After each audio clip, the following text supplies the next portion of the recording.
Sarvesham swastir bhavatu. Sarvesham shantir bhavatu. Sarvesham purnam bhavatu. Sarvesham mangalam bhavatu. Om Shanti Shanti Shanti. We always start with the Mangala Charan, the waking.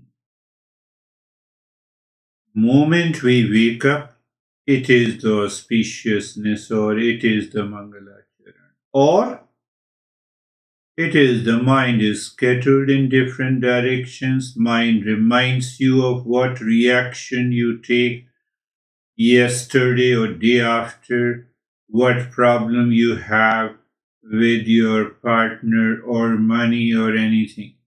Why not start with the Mangala Charan? The gratitude inviting auspiciousness and aligning intention. So we invite unnecessary problems. Then the second part of the Mangala Charan is very interesting. It seems mystical, but it is not. Especially for you all. Why? Because we recognize the source. The source of my peace, happiness is the existence. It is with me. It is already there. But that comes by regular practice. Consistency is required. Then what happens? Say, for example, you have an impulsive reaction yesterday, and the moment you wake up and you say Sarvesham Swastir Bhavatu, mind reminds you of the reaction yesterday, but it says, okay, let us leave it, let us move into the peace and happiness. When that comes, you are transforming your heart. And I discussed in detail,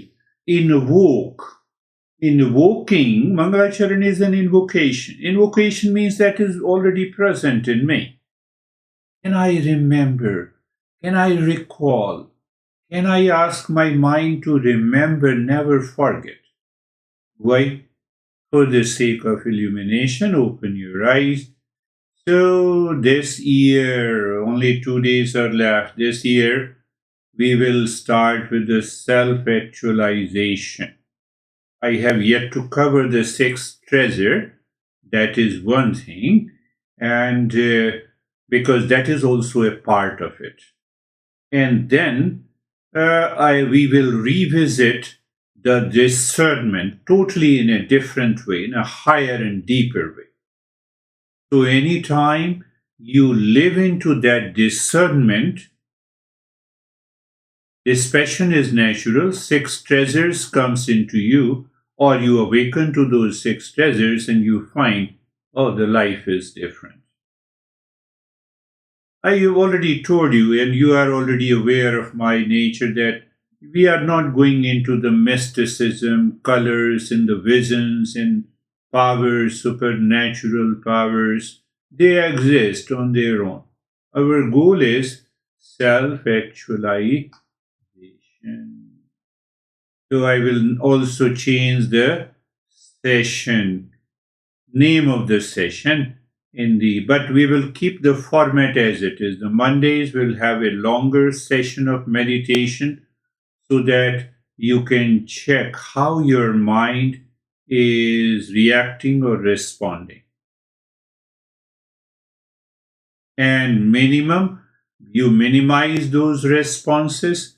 Throughout the day, you will find the life is changing. Life is changing.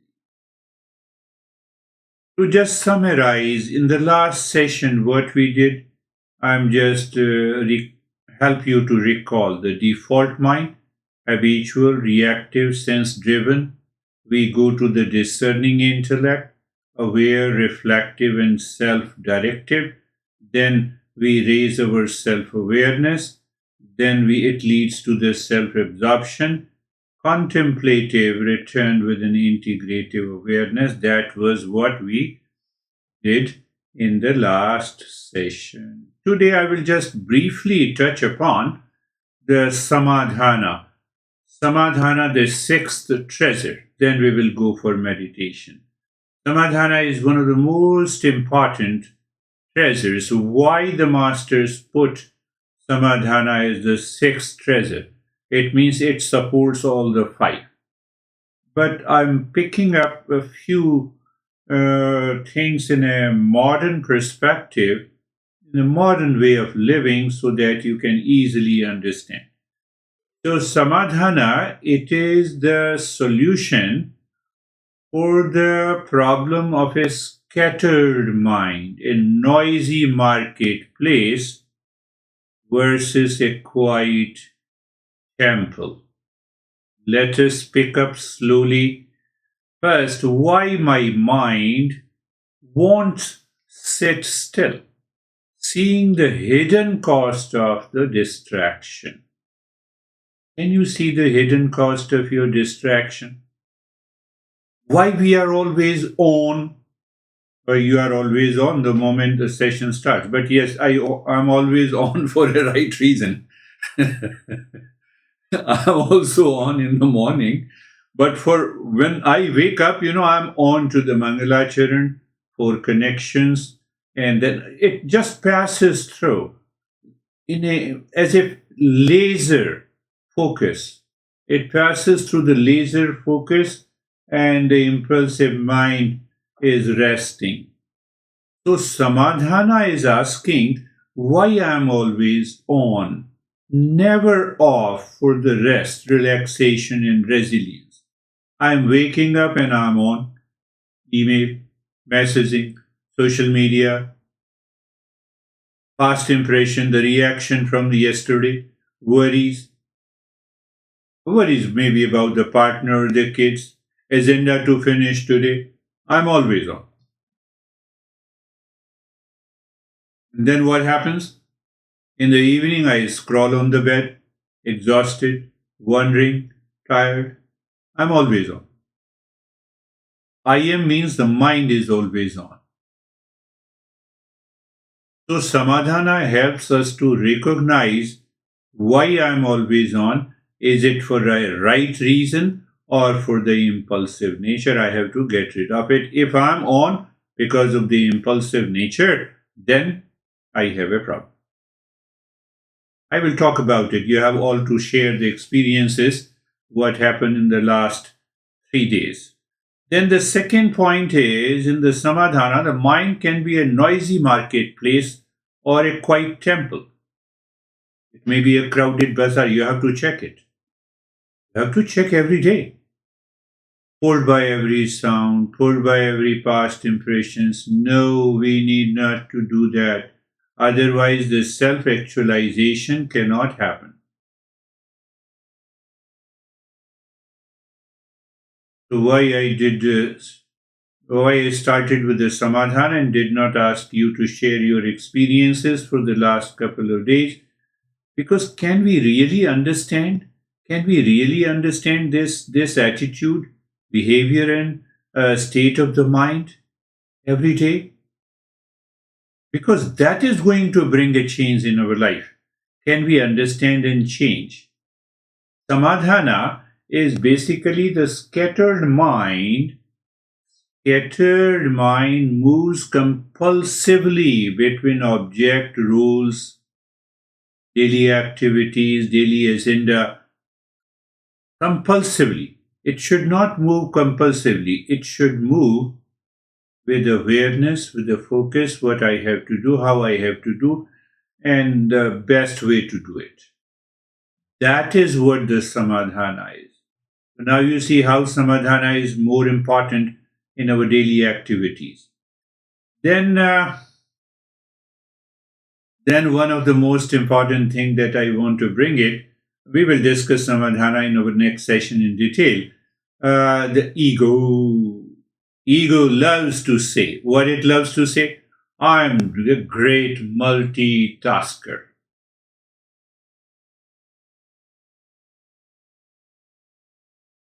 What that means? I'm equally distracted in 5 different directions if I'm a multitasker of 5 objects. Don't forget this. Don't get carried away by the modern proverbs. I'm just a great multitasker. No, I'm distracted equally in 5 different directions. And you laugh at your statement. Can we recognize the inner noise now, every moment? I have to recognize it because the scattered mind cannot lead you to the samadhana or solution. No, not at all. I have to check it every moment. Otherwise, you will forget the way I feel internally, that my master is appearing in the different names and forms in this session. That attitude changes the entire perspective of the mind. Now, you have to contemplate and reflect, and then I will take up this samadhana in a detailed way with the same topics. More stimuli, more life, that is what we feel.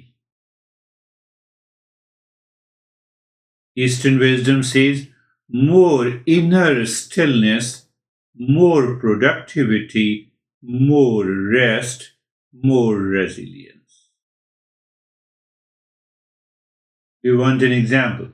A phone with 30 apps running in the background drains your battery quickly, even when you are not actively using it. Are you getting it?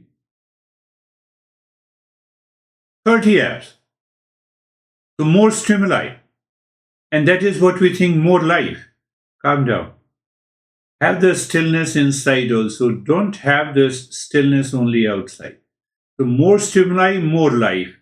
Shifts to more stillness, more focus, deeper life.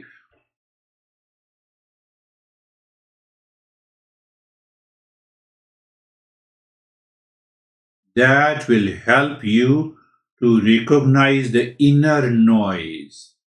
What is going on in your head because of the impulsive nature, because of the habitual nature, because the way we have changed our life since our childhood, we have developed those attitudes and behavior and reactions.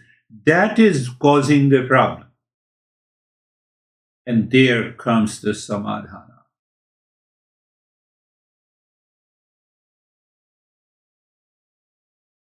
With that introduction of samadhana and our next year's session of self-actualization, now you have to return, start contemplating and reflecting. Let us share your experiences, what happened since the last session, what happened, how many times you were in anxiety reaction, and how you dealt with it, or you simply forgot to deal with it and you continued with your suffering, or you helped your mind to live into totally in a different state.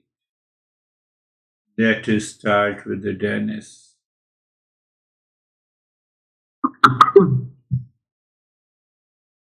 Yes, I can remember one instance from the last couple of days. So there is this one person that I'm sometimes in contact with, and he has a very unique communication style. When he asks a question, he never stops to listen my answer. He just keeps talking.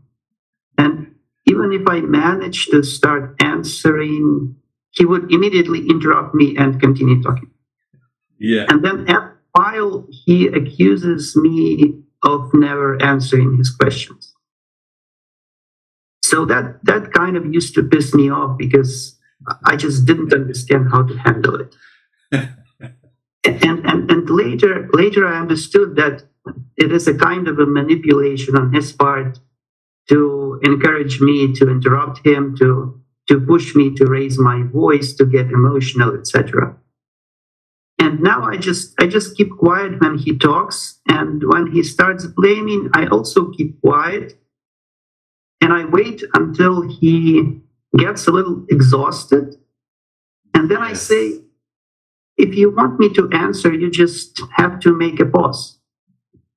It doesn't always work, but I don't really care because I know I did my best and now it's up to him. It's his choice what to do next.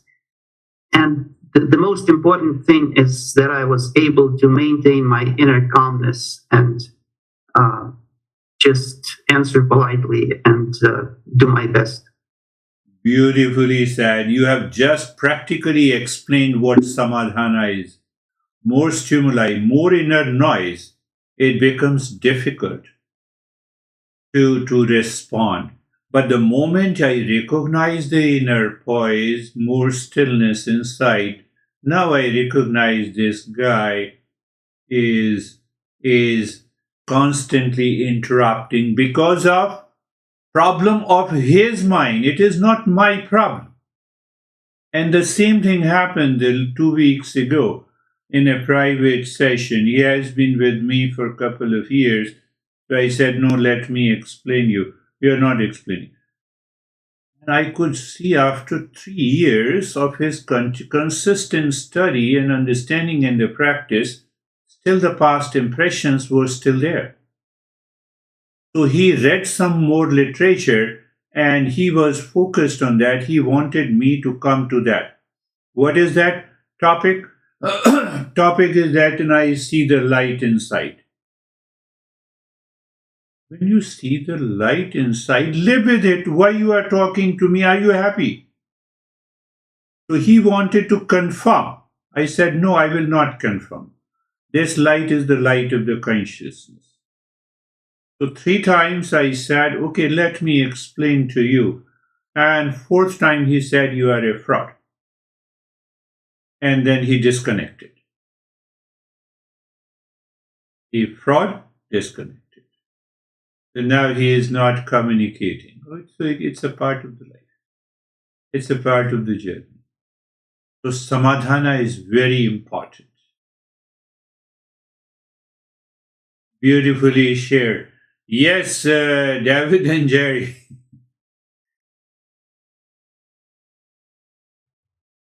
Thank you.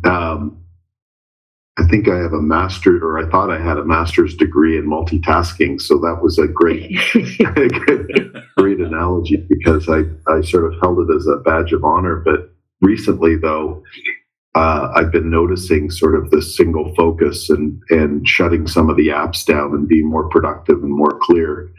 But that your discussion there just kind of highlighted what I guess transition I've noticed and I'm starting to go through, which is very fascinating. So I'm going to be disregarding my master's degree of multitasking. The holidays are an interesting time because there's traditions and there's things that shoulds and all these types of things. So I think I was somewhat aware of those things in the past, and traditions are just that. They're just traditions. They don't need to, they can be changed. You can start a new tradition today and things like that. So I think for me over the holidays, it was an awareness of traditions. I did that on Christmas Day. We had, I don't know how many people we had, 10 or 12 or whatever. And our youngest son is becoming kind of a chef. And, typically I'm, sort of leading the charge in the kitchen. And it was very difficult for me to give up the reins of the main protein we were cooking on Christmas Day to him who wanted to do it. And it caused a little bit of angst, but Drew pointed out afterwards, and it was kind of interesting. I just couldn't let go of that one tradition, that one main thing. But the reality is he's a brilliant chef and he can figure it out. And if he doesn't, oh well, no big deal. There's always Chinese food. Yes.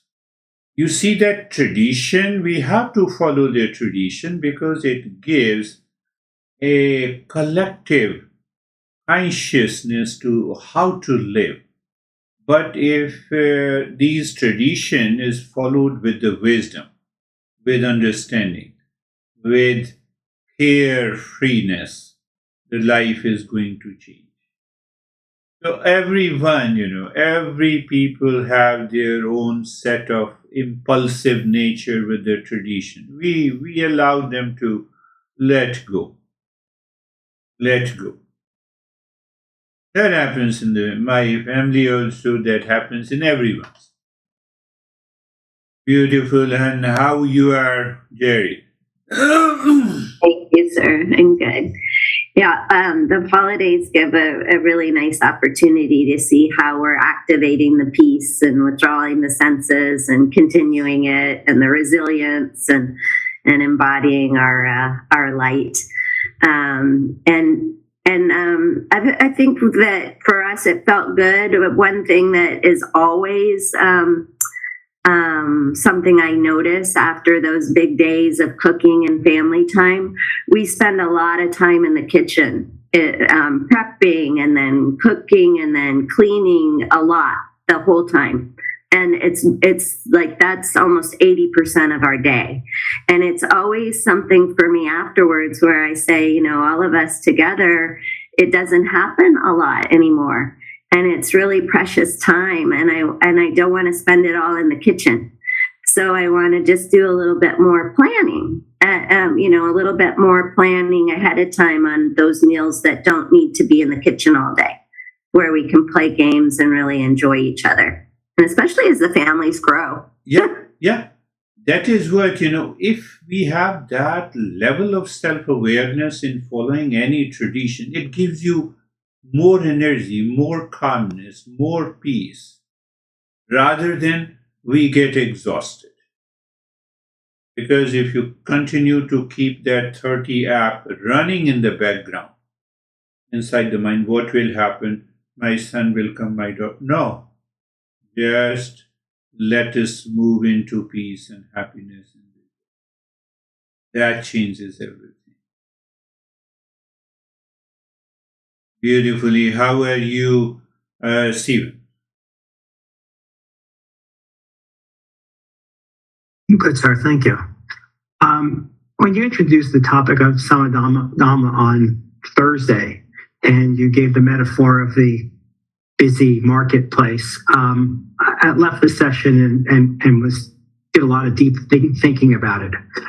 And I thought about this in the past, but never took it anywhere. And it brought it back up again. And it's the element of time, and how time is the root of, for myself, all the evil. It's always worrying about what's going to happen next, and not worrying about where I'm at now. You wake up, I have to do this, I have to do this, I have that, I have this appointment, I have that appointment, and on it, and you just keep thinking about it. And even if you start one task and a phone rings, it disrupts you from that. You get frustrated with that, and you start spiraling into a whole nother direction. And so I put a lot of thought to that topic and focused on that through Thursday, Friday, through the weekend. And I have to tell you that I had a completely restorative weekend with absolutely zero anxiety. Whatever came my way, I stopped, did what I needed to do, went back what I needed to do. And to David's point, if it got done, it got done. If it didn't, it didn't. And whatever. And Dennis, I totally deal with so many people that way. Just talk and don't stop. So I've gotten to a point on that where I just, as soon as they ask me a question and start to talk, I don't say another word. I just stop and then act like I wasn't paying attention. So beautifully said. It's something else. So, but it's good. Everything's good. Thank you. Beautifully said. You see that we have to think. I will pick up that topic of the samadhana in a different way. I wake up in the morning. Is my existence more important than 30 apps running in my mind? I have to do this. If I don't exist, how can I do it? It brings you back to your source. Am I there? Sarvesham Sustir Bhavatu. I know happiness is me. And so I'm going to express happiness in all my activities. Okay, I have to, phone is ringing, just phone is ringing. I know why. I disconnected it. I sent the automatic message and it is clear. Beautifully, you shared it. Yes, one has to live with that, not busy marketplace. It is not going to increase your productivity. It is not going to increase your peace and happiness. Just find it out. Let me know. I will follow you. Christina K. Raghu. Thank you. I've had two noticings when we talked about roles last time, and I realized I've impulsively attached to my role as in my work, and then it makes it very, very hard to then shift and transition to my role in all other parts of my life. And so that's been helpful to be able to address that and accept the shifting needs to happen. And the second thing I noticed, I have someone in my life who complains a lot.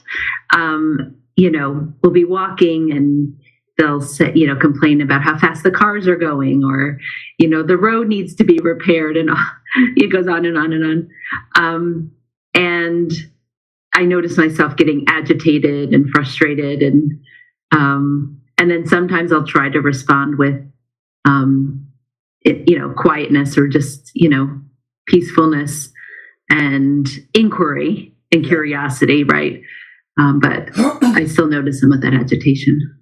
You still notice that. Yes, that's good. Recognition is good, because once I recognize the hesitation in me because of the external event, I can move ahead. And you already got the answers from Stephen, from Dennis, from David, from Jerry. So you have to follow that. You have to contemplate and reflect and see that in what way you can respond. Beautifully, yes.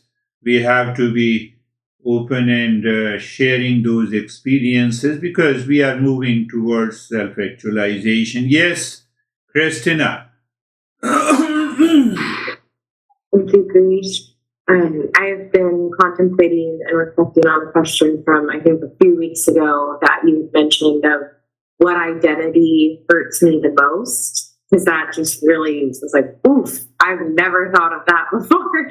So I've had that pop in my head when I see my ego rising in agitation, or even boasting of like, oh, I did good at this. But really what I have reflected on was since I have been changing on the outside of how I react to things, some people in my life think that I am being distant when I'm really choosing just to be calm and quiet and at peace, when I used to be very reactive or have a response to everything that they said.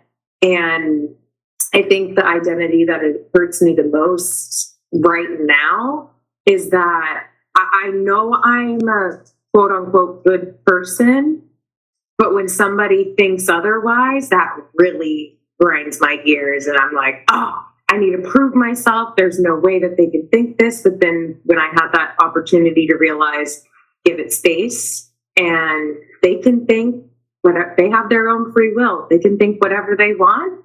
And as long as I keep practicing and know we all have our inner peace, but I am protecting mine, and there's no need to be agitated when someone doesn't see what I see or feel. So Beautiful. Thank you for bringing that question to light. Yes, thank you for not getting agitated.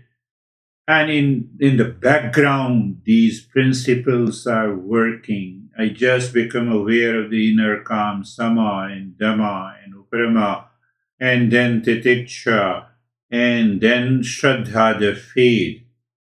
So I realized that I moved from belief to faith to the trust that happiness is within me. Let like Christina said, like Dennis said, oh, the guy is hesitating. Me, no, I'm not getting hesitated. I live into that state. Why we are doing it? In order to bring on the surface what is inside. That is what the self-actualization is. Let us go for a practice. Eyes are closed. The stage one. Remember, I'm always repeating so that you remember, and one day you can do the practice based on these stages and steps. Once you are totally familiar with each and every step of every stage, and you continue to do it for a couple of weeks and a month, and one day what will happen, you will be able to personalize this practice. At which step which step needs more attention, more time, and which steps takes you to fly to in the stage when the place, position, and posture demands self-awareness. Okay, self-awareness.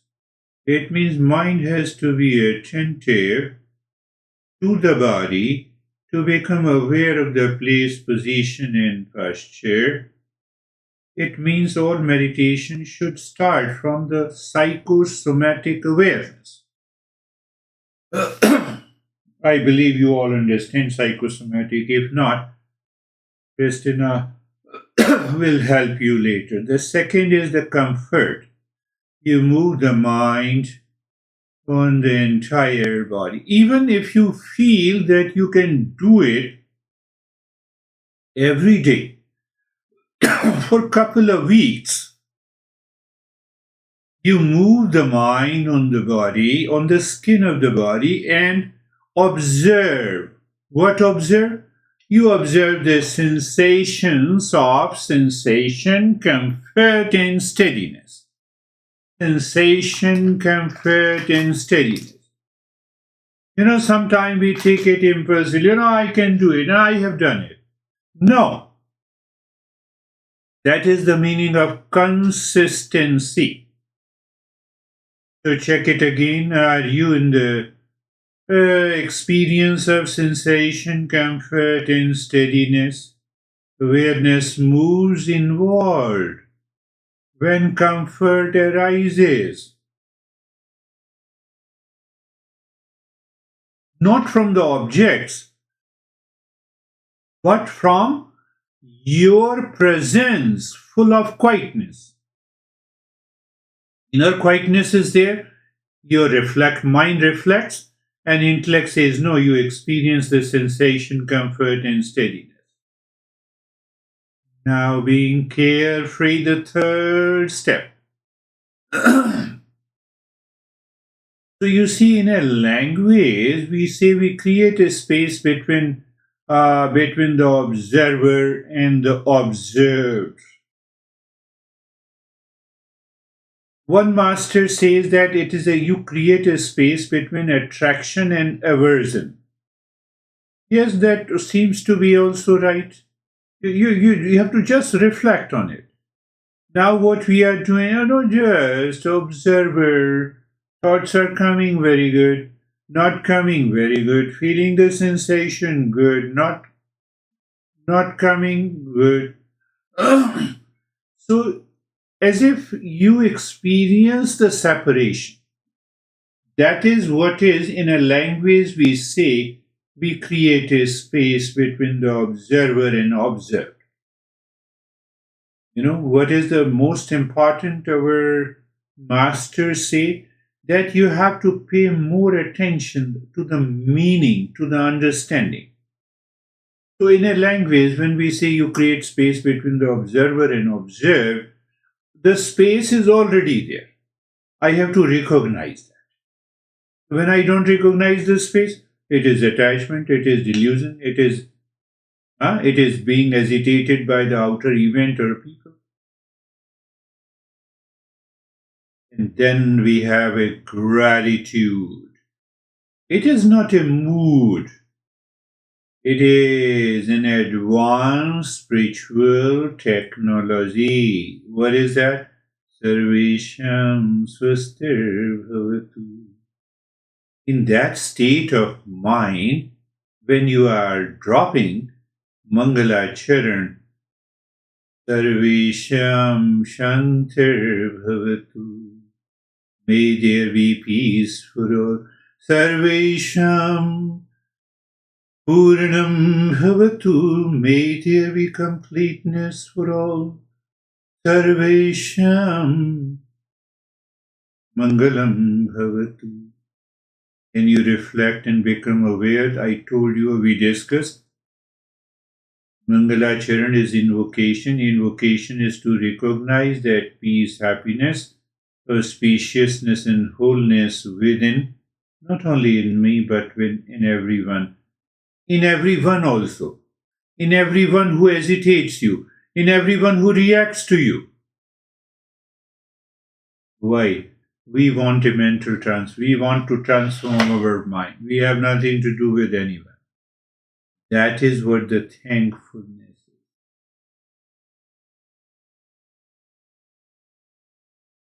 So you have done these steps, and now see you become aware of the inner calm and the outer calm. And you have a titiksha.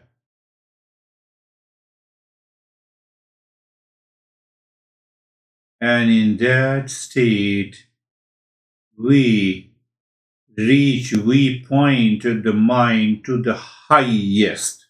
How? By 6 neighbors awareness. The outermost neighbor is the world outside.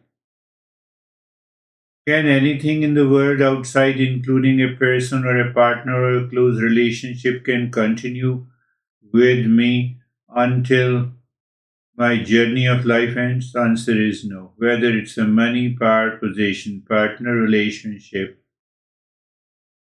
it is for me to evolve. That is the first neighbor, the world. It is a neighbor. Check in your mind. Say, it is a neighbor. How can you be hesitated? Neighbor is separate from me. Second neighbor is the body, physical body. The physical body, fear of death, and the birth and the death. That is the main course of the second neighbor. That is the diet. One master says, you get rid of the complete fear of death. You have set the stage for awakening. Third neighbor is the energy body, and its main course is hunger and thirst. Because of the hunger and thirst, we get attached to the wealth, the body, the world outside, the relations. If I live alone, what will happen? Nothing is going to happen. We are born alone, we will die alone. Not as a philosophical, but as a recognition. Fourth neighbor is the mind. Duality. The seat of delusion and the seat of clarity also. Okay. And the intellect, the strong likes and dislikes and the ego is the fifth neighbor. And the sixth neighbor is the ignorance. What is that ignorance? Just become aware. I don't know my real self. That is ignorance. You are responsible for my suffering. That is ignorance. The multi-layers of the ignorance, and behind that, beyond that, there is a real self. That is what we are approaching. In the second stage, you just be aware of the breath. You see, in the first stage, we laid a very strong foundation. Very strong foundation means mind is not going anywhere. But still, our past impressions, our prarabdha, our body, mind, intellect, ego poses lot of challenges. So we look inside the forehead in the space. Look inside the forehead in the space, and you start breathing long, deep, and the hissing into your rib cage.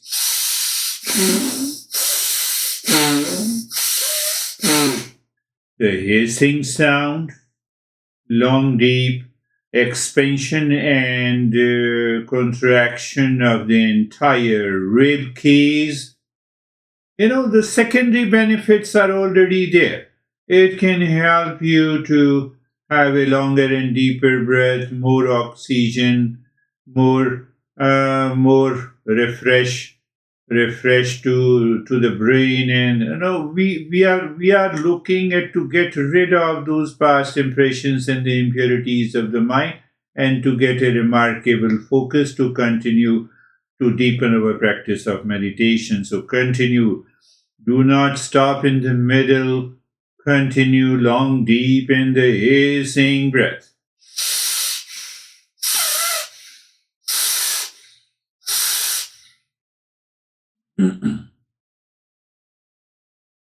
Continue long, deep in the hissing breath. But all the previous steps of the experiential learning, you are in the state of sensation, comfort, and steadiness, relaxation and stillness, place, position, and posture, and you're aware that all the neighbors are working in the breathing and not the real self. Oh. Neighbors are working, not the real self. Yes, real self has nothing to work. Continue long, deep in the hissing breath. Monday is the day for a longer practice, and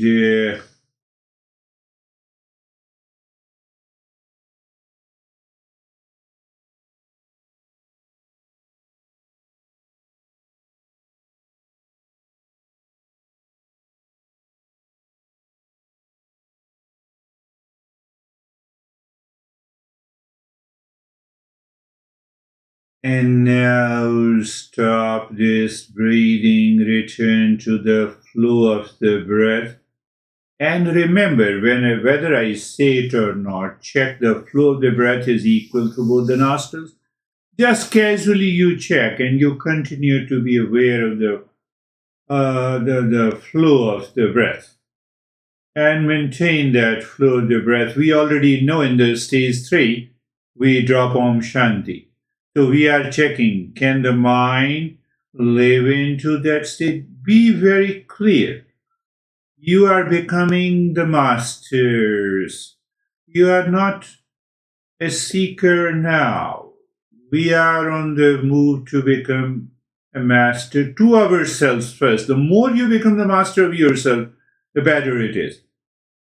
Your expression, your thought, speech, will continue to change. And now look inside the belly button, focus inside the belly button, and start breathing long, deep in the hissing breath into your belly. Your belly expands and contracts with every inhalation and exhalation. Now you also check, is the mind posing some challenges to you? Please do it. Continue. Still, bypass the challenges. Titiksha is the word here. Endurance and resilience. With that resilience, you continue to inhale and exhale. On Monday's session, we will take this breathing to almost, we want to take it to the 9 minutes of each breathing. and let us see whether we reach there. On the other side, you will find a tremendous changes. At present, we are doing only for 3 minutes. I'm recalling we did couple of weeks those practices with awareness of the timing also. So continue long, deep in the hissing breath. You all are moving away from seekers, so you need not to worry. For others, there is a disclaimer.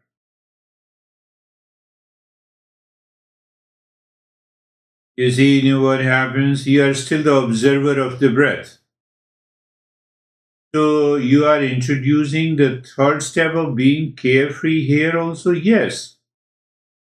And if you find the breath is definitely separate from the observer, you know what happens? No, why 9 minutes? You can do 90 minutes.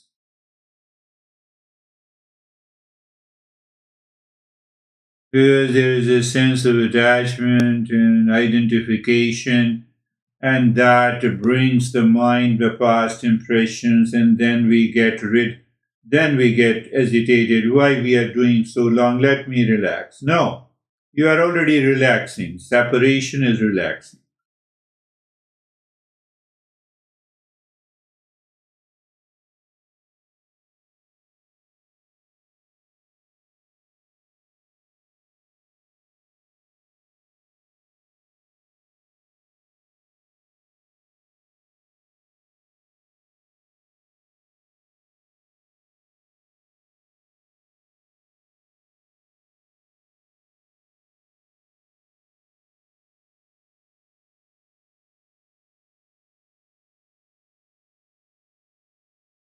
And now stop this, return to the flow of the breath. So when you return to the flow of the breath, it means you're not doing anything. Means you have a sense of awareness that you are not doing anything, you're just aware not only of the flow of the breath, but also the state, sensation, comfort, and steadiness. Here also a simultaneous awareness of the place, position, and posture. You see, that helps you to keep the mind engaged and will take you to a deepening of the practice. So we are now transitioning into the stage 3. Begins with your dropping Om Shanti on the track of the breath, where you pay attention. Now you recognize, I do not need to change the rate and the rhythm of the breath.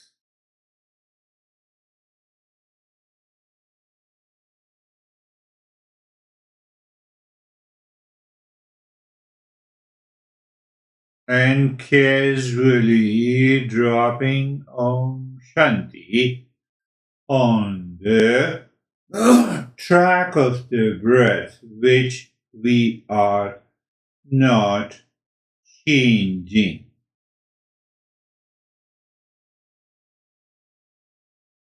So when you are not changing, obviously there is some inner quietness from where you are dropping Om Shanti.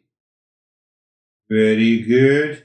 And now drop Om Shanti on the 16 segments of the fingers. You already know what we are doing. We are deepening the practice of meditation. And there is a natural upsurge of energy and sensations on each segment or on your fingers where you are dropping Om Shanti. So now you see that 16 segments are static. Mind is moving. Mind is still moving by dropping Om Shanti.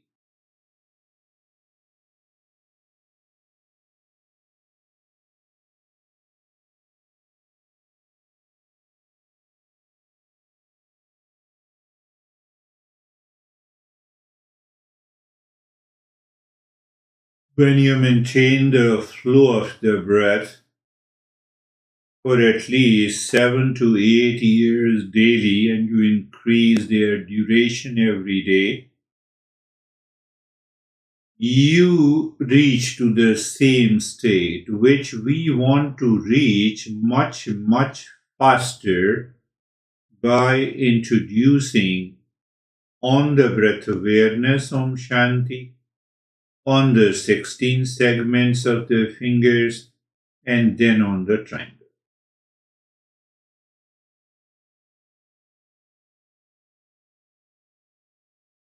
Much faster, how fast it can be, from 12 years to, depending on you.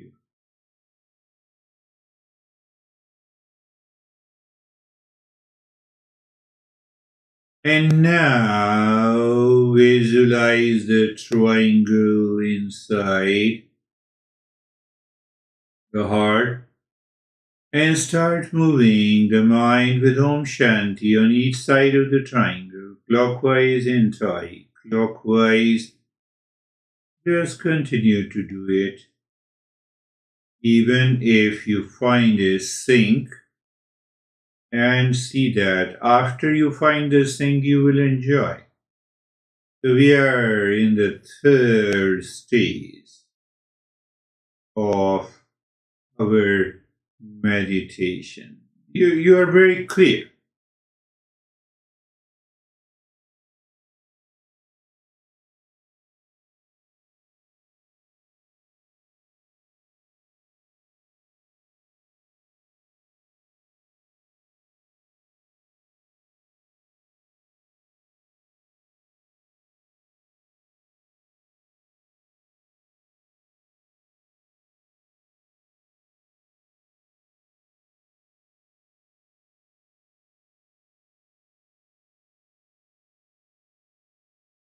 Sometime the mind picks up, maybe that your mind picks up and you start dropping Om Shanti on the breath. It's okay, provided conditioning is that you do not change the rate and the rhythm. Sometimes it continues to be on the 16 segments of the finger. That too is okay. That also tells us the syncing is there because the mind gets more interested in engaging itself into the step than distracted. You see, to just be very clear about, you should also contemplate and be clear. At present, you are on the triangle and moving the mind clockwise and anti-clockwise. Triangle is equilateral, pointing upward.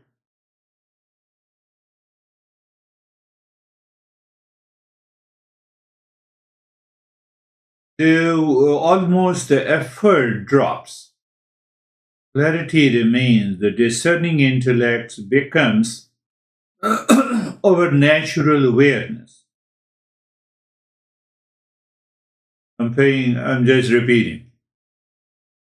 Discerning intellect becomes your natural awareness. In that state, we transition into the stage 4. How we sing mentally. Mentally, you're singing mentally loudly, and while saying it, you push the mind deep inside the cave of your heart. And when the mind seems to stop, you simply drop Shanti, and after that, your effort drops. Again, I'm saying your effort drops, clarity remains, discerning intellect becomes the natural awareness. And that is what we say the self-absorption and waiting.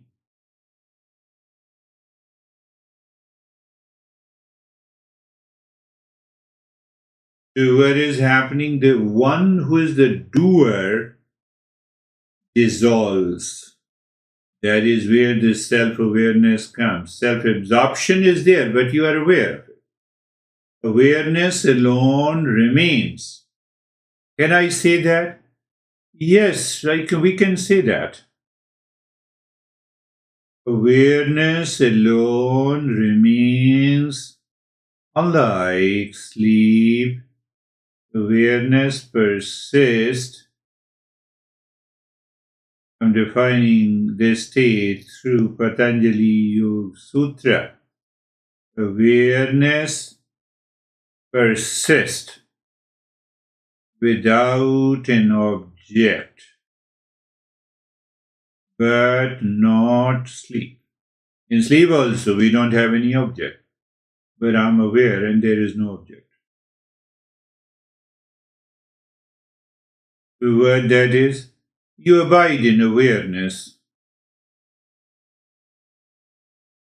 No, I spoke wrongly. You abide as awareness.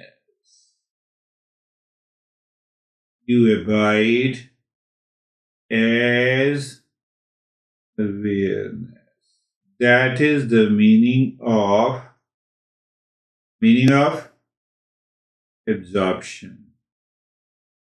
But then challenges comes. Lot of vision, colors, they appear, images appear from the past. Let them come and go. That is why we practice the third step in our meditation, the observer and the observed. After all, there must be some reason. We must define it clearly. Oh, so we should remain aware what we experience, what experiences takes place is not me. I am not my experience. I experience pain now and I experience the pleasure after an hour. So I is the common factor which does not change. Pain has turned into pleasure. So it means any experience of the vision, etc., is not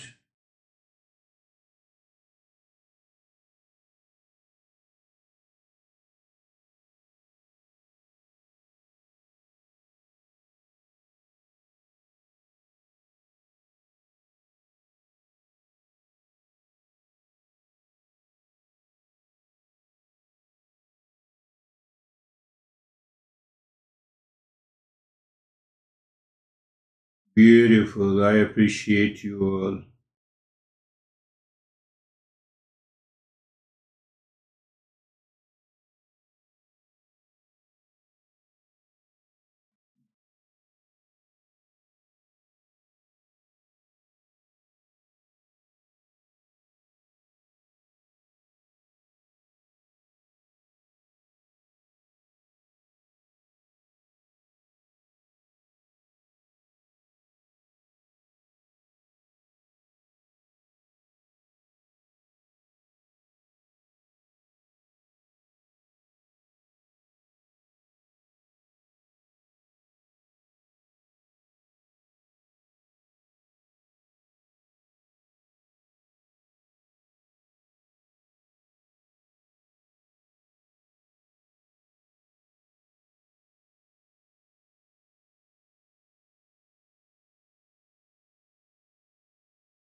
Now we transition to the fifth stage, where you recite mentally or loudly with full awareness 3 times Om Shanti Shanti Shanti. Why? You will accept that statement to activate Sama, Dhamma, Titiksha, Uparama, Shraddha.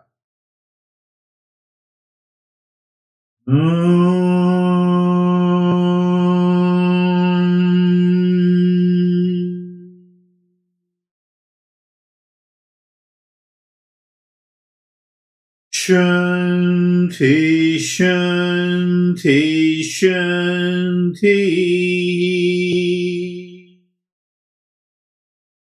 So you do not stop the meditation, you restart.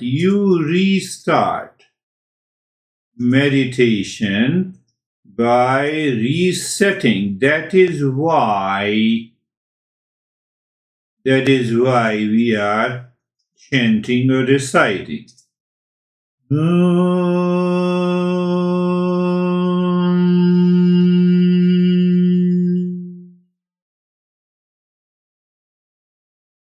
Shanti, Shanti, Shanti.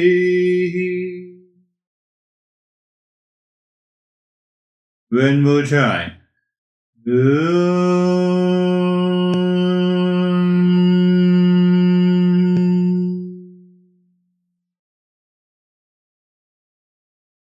Shanti, Shanti, Shanti.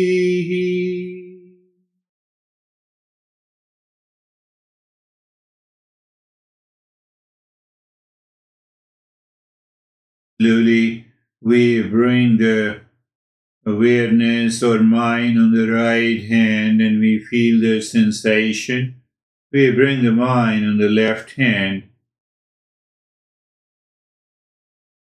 and you lift both your palms, place it on your eyes and stay there for a while. Let the discerning intellect be there and be ready to share your experiences, to know what happened. And now to bring the hands down, we'll share our experiences. How are you, Stephen? Good, sir. Thank you. It was an effortless meditation. I was very focused. I realized I had no preconceived notions about what was going to happen, how long it was going to be.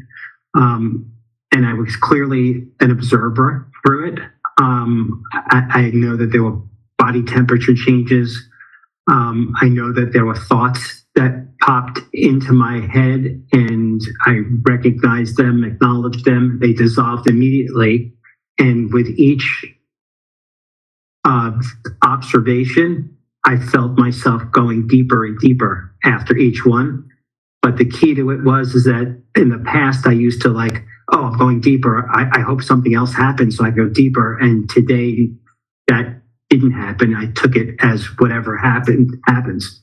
And it was wonderful. Thank you. Beautiful. Yes, that's a beautiful point. Whatever happens means change. Change means objective reality. Objective reality means the material world. Material world is not I. When I maintain that awareness, we will find some transformation. How are you, David and Jerry? Thank you.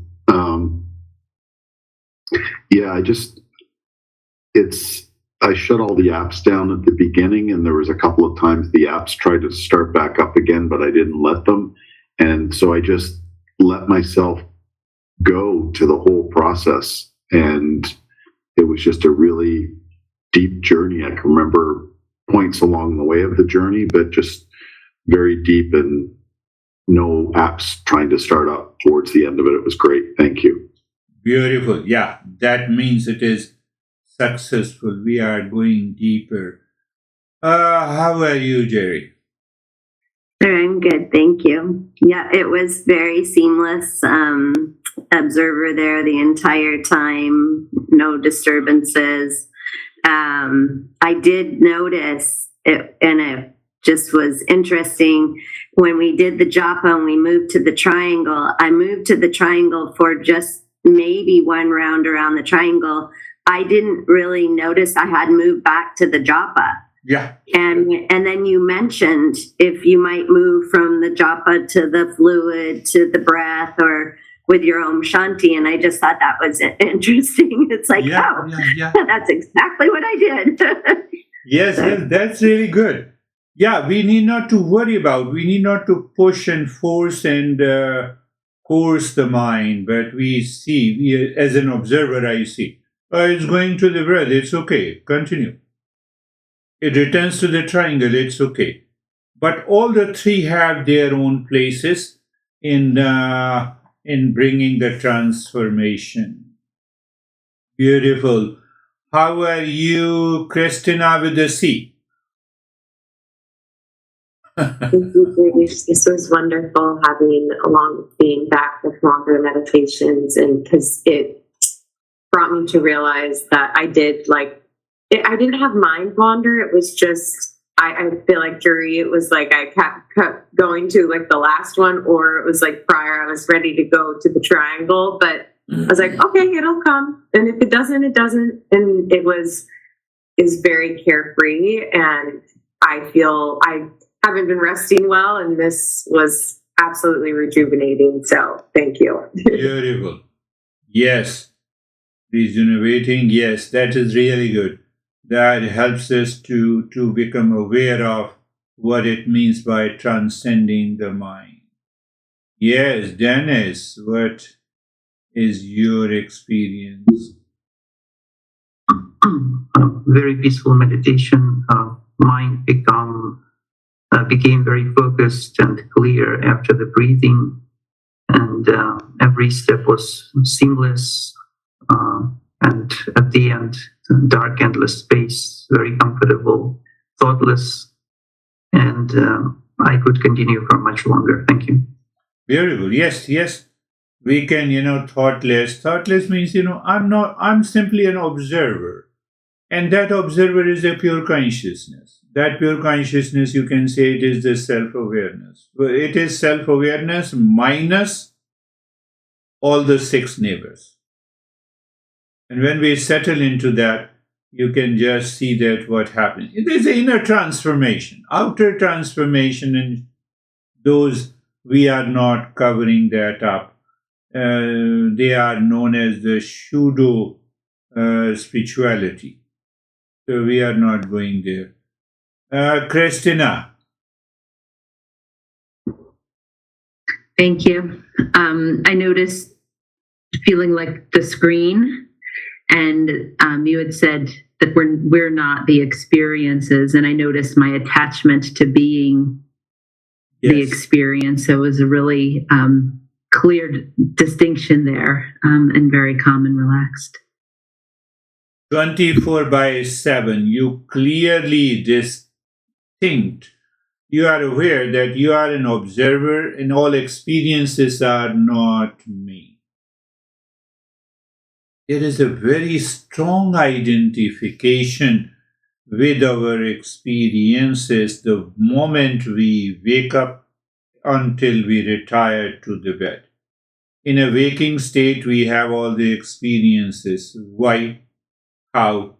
Mind, intellect, ego, and the past memory, along with the body, sense, I am the body. Then the experiences becomes you. And that is the greatest ignorance. In sleep, neither the body nor the mind is there. In deep sleep, we are not the body and the mind. But can we say we exist? Yes, we exist. Who is that exists? That is what the real self is. That is what we want to find it out. So I have to find that real self apart from the waking state, apart from the mind, intellect, ego, and the past impressions. What is that? That is where we move to the self-actualization. That is all for today. Thank you very much. We will meet on. Thank you, sir. Namaste. Namaste. Namaste. Thank you.